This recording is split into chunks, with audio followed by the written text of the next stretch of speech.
그래서 경남도 내 주요 해안가 지금 상황은 어떤지 전화 연결 통해서 들어보도록 하겠습니다. MBC 경남 보도센터 취재팀의 부정석 기자입니다.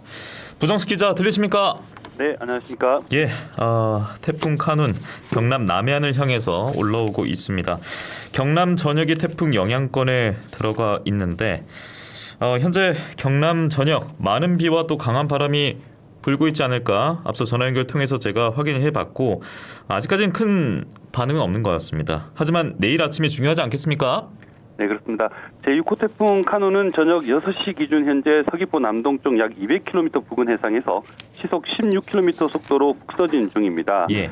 중심부의 풍속은 시속 126km 정도로 강도도 강한 수준을 유지하고 있고요. 카눈은 내일 아침 통영 인근 남해안에 상륙한 뒤 한반도 정중앙을 관통할 것으로 예상됩니다. 내일까지 경남 전역에 100에서 300mm의 비가 내리고 경남 서부 내륙과 해안 많은 곳은 400mm 이상의 비가 내릴 전망입니다. 예. 낮 12시를 기해 경남 전역에 호우주의보가 내려졌고 오후 3시 30분을 기해 통영, 거제, 남해에 태풍주의보가 발효됐습니다. 바람도 강하게 불겠습니다. 경남에 오늘 밤부터 내일까지 순간 최대 풍속 시속 144km 내외의 강한 바람이 예상되는데요. 또 경남 전해상에 풍랑주의보가 내려진 가운데 최고 8m 이상의 높은 파도도 일겠습니다. 예. 계속 뉴스 보도를 접하게 되면은 카눈이 꽤 강하고 게다가 또 뭐 느리고 이런 것들이 강조되고 있는데 카눈의 영향력 같은 경우는 좀 어떻게 보십니까? 네, 카눈의 중심부 풍속은 시속 126km 정도 됩니다. 예. 10분 평균을 내서 기록을 재는데요. 태풍 중심 최대 풍속이 시속 61에서 90km 미만일 때는 간판이 날아가는 정도의 위력을 가지고 있고요. 시속 90에서 119km 미만일 때는 지붕이 날아갈 정도의 강한 바람이 붑니다. 예. 119에서 158km 미만, 즉 태풍 카눈이 여기에 해당되는데요. 네네. 기차가 탈선할 정도의 위력을 가지고 있다고 합니다. 158에서 194km 미만은 사람이 날아갈 정도고 194km 이상은 건물이 붕괴될 정도의 위력입니다. 예. 보통 태풍은 중위도 지역으로 이동하면 세력이 약해지는데 카눈은 세력이 약해지지 않고 있습니다. 해역이 고수온 해역을 통과하면서 에너지를 지속적으로 공급받고 있어 오히려 강해지고 있는데 여기에 중국 쪽에서 발달한 북태평양 고기압과 일본 쪽에서 발달한 열대성 저기압 때문에 태풍의 진행 속도가 느려지고 있습니다. 결론적으로 카눈이 강한 태풍 상태를 유지하면서 우리나라를 느리게 관통할 것으로 보이는데 이동 속도가 느리면 피해도 그만큼 오래 머물기 때문에 커지는데요. 그렇죠. 지난해 그 흰남노는 초강력 태풍이었지만 부산 지역을 시속 34km, 그러니까 지금 카눈보다 한 2배 정도 빠른 속도로 통과하면서 상대적으로 경남은 피해가 적었습니다. 참 뭐 흰남노와 여러 가지 비견되기도 하던데 속도까지 느리다 보니까 경남이 더 긴장을 하고 있는 상황입니다. 네. 그래서 이제 카눈이 북상하면서 경남도도 역시 가장 먼저 맞닥뜨렸기 때문에 비상이고 뭐 여러 가지 뭐 대응이나 대책 나오고 있지 않습니까?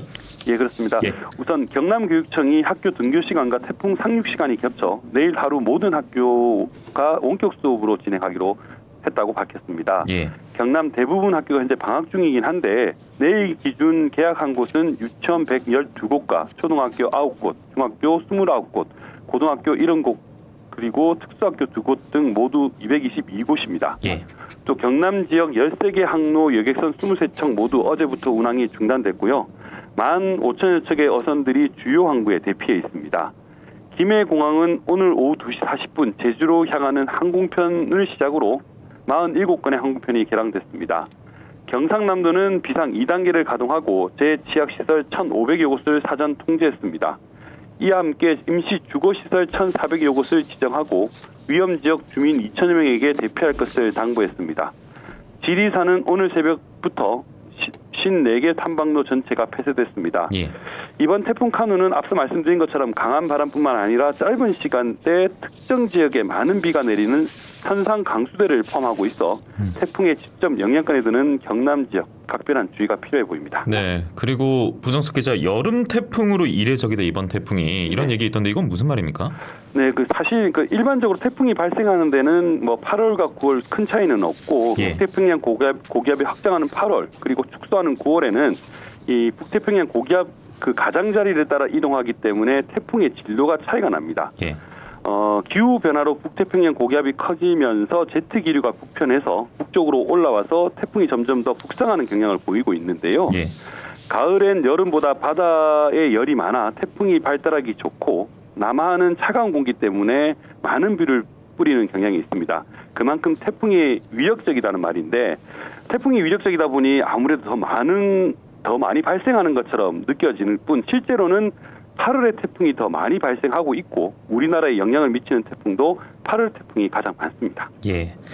이번 태풍 이후에 또 다른 태풍이 또 찾아오지 않을까 뭐 벌써부터 걱정을 하고 있는 분도 있고 실제로 저도 언급했습니다만 태풍 란이라고 또 하나 등장을 했어요. 또 관련 말씀 끝으로 부탁드리겠습니다.